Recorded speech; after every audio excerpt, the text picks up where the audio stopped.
Hi, welcome to Landscape of Mothers. I'm Jill Clifton. I want to talk about our rhetoric around responsibility.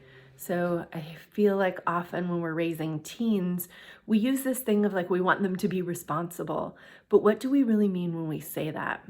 So I have some definitions and then I have a rework. So one definition of responsibility is the state or fact of having duty to deal with someone or something, or having control over someone. I think in a lot of ways we conflate this with leadership, that it's a control thing and that there's an hierarchy and that someone has the ability to another definition, the opportunity or ability to act independently and make decisions without authorization. That is, someone is at the top, someone's desire or will supersedes everyone else's, right? Or worse yet, a definition for responsibility is something you are expected to do, and being responsible is accepting the results of those actions. And this, I think, most specifically addresses my issue with responsibility in the ways that we use it commonly. And that is, if you're expected to do something, that expectation is coming from outside of you. And then so someone tells you what to do, and then you have to take the blame or accolades, depending on how things turn out. But that's really someone else's will. You are supposed to enact someone else's will and then be willing to take the consequences of it. And I think these are dangerous kinds of uses of the word responsibility, and particularly inside of parenting, because it makes it very clear to a teenager that responsibility means that they do what they're told and then they have to take the consequences of it, which means they do not get to have a say in it. They don't get to want anything else on their own.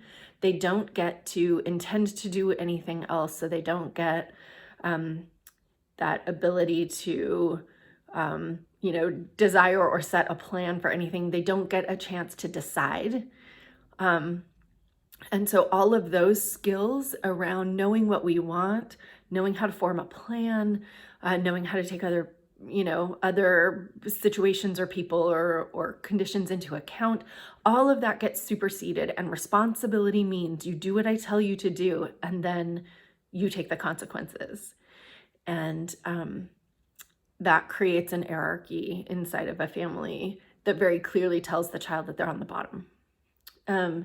So my suggestion is that we go back to the roots of the word. And response is a reaction to something that serves as a stimulus. And ability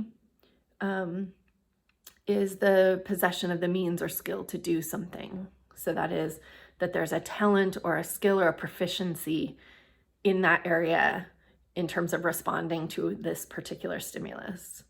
So if we look at it this way, then we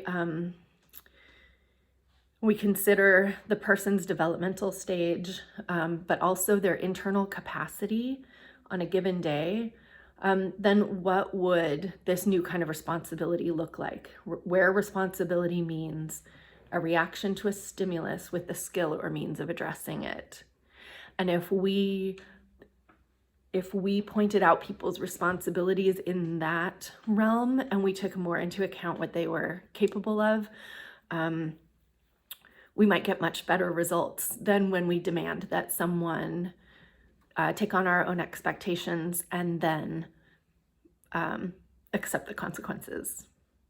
So just some food for thought around responsibility and what we're really saying to our teenagers when we're asking them to take responsibility for things, and making sure that we are really addressing them as a whole person as opposed to trying to offload our desire for a particular outcome.